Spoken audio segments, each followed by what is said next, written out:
This is the Pythonic Accountant, and today we're going to take a look at something I've been wanting to learn and play around with for a while, which is LangChain to create an agent, an agentic workflow. So let's go ahead and pop over to the web page for LangChain and how to actually build an agent. And this gives you a little bit of a tutorial around an end-to-end agent. This is kind of everything all together at the end, but we're going to go pop back into the setup and step-by-step. I've already set this up. Basically, what you'll need for this tutorial is a Jupyter Notebook, and you're going to need to get an API key from the Tavily, which is a search engine tool.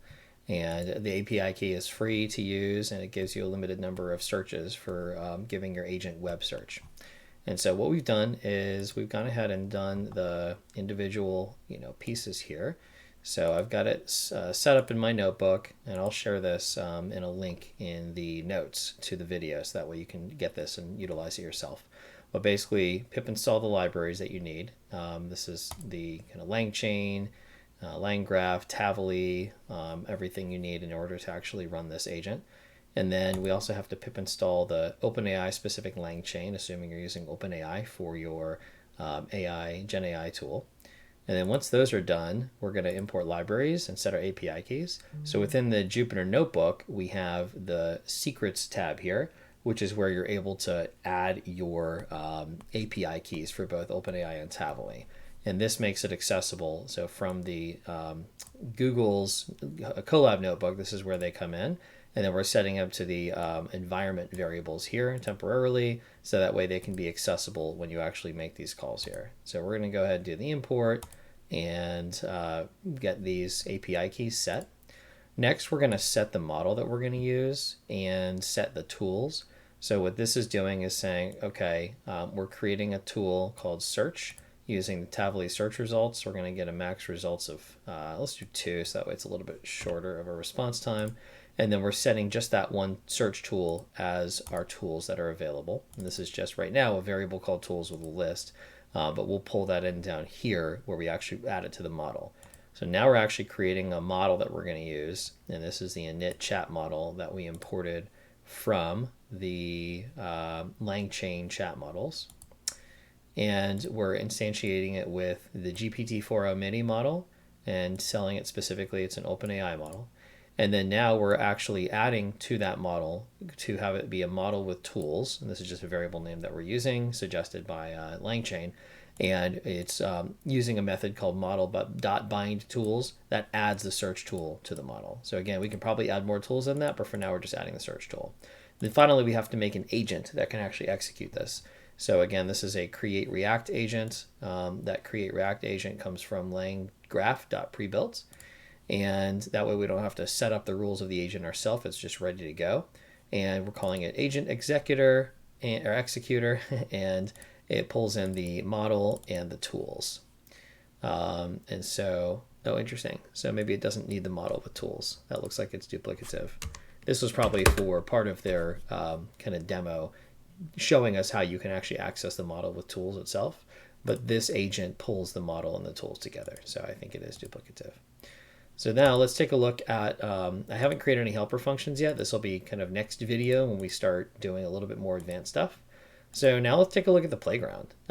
So first, we're going to look at doing just straight to the end result. So we're going to say response equals agent executor invoke. And let's start with a message, just what is 2 plus 2. And what this is going to do is, decide whether it needs to call a tool. And because the tool that it has available is web search, it's saying, okay, I don't need web search. I can just answer this 2 plus 2 equals 4. But then if we say, what is the weather in, let's say, San Francisco, then it's going to take a little bit longer because it's doing the web search and then giving us an AI response using the information from its web search. And so it actually gives us the source of this too, which is pretty cool. So now let's see if we can look underneath the hood. This is a part I really like. So for step in agent executor stream, let's go ahead and go back to what is 2 plus 2. This is going to say human message is what is 2 plus 2. AI message 2 plus 2 equals 4. But now let's add another web search thing. Let's say, what is the weather in San Francisco, USA? And we'll try another web search after this just for fun. This is now giving us the step-by-step things that are happening. So what's the weather in San Francisco, USA? Now it's going to do a tool call using Tavily search. And then the tool message is that it's getting a result from the web search. And then now this is the final AI message. So this allows you to sort of step into it, which I think is really useful. Now let's do one more just for fun. And again, let's make this one a little bit more advanced. Let's see.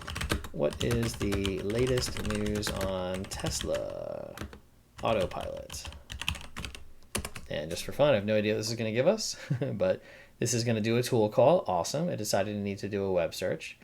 And now it says, okay, it got some content from here, and I'm not going to read all the content there, but this is the AI's final message where it says, okay, here's the latest software updates. They release over-the-air software updates to enhance some features. For detailed information, you can visit this. Licensing plans. They're planning to license this autopilot and full self-driving technology to other auto manufacturers. Huh, interesting. That's cool. I didn't know that. And then for more information on their plans here, go to Teslarati. Nice. Well, I think this is pretty awesome. Again, we're just getting started here. To me, this is really the future of using generative AI. So instead of having to create our own prompts and do one by one in ChatGPT, or trying to like iterate and automate using Python, we can use this, which is already pre-built as a way to use an agent that knows what tools it has available. So as we explore this further, we're going to add some more tools like Python, where it can actually write and execute Python code to do like data analysis. And I want to get to doing some accounting type stuff too. Like I want to add where it can accept a PDF file and convert that into a vector database to do retrieval, or to be able to take a look at that PDF file and do what we've done in previous videos, which is create regular expressions to extract the data that it needs in order to put it into a table. So don't know if that'll all work, but that's the goal. So stick with us, like and subscribe if you felt this was useful to you, and we'll see you at the next one.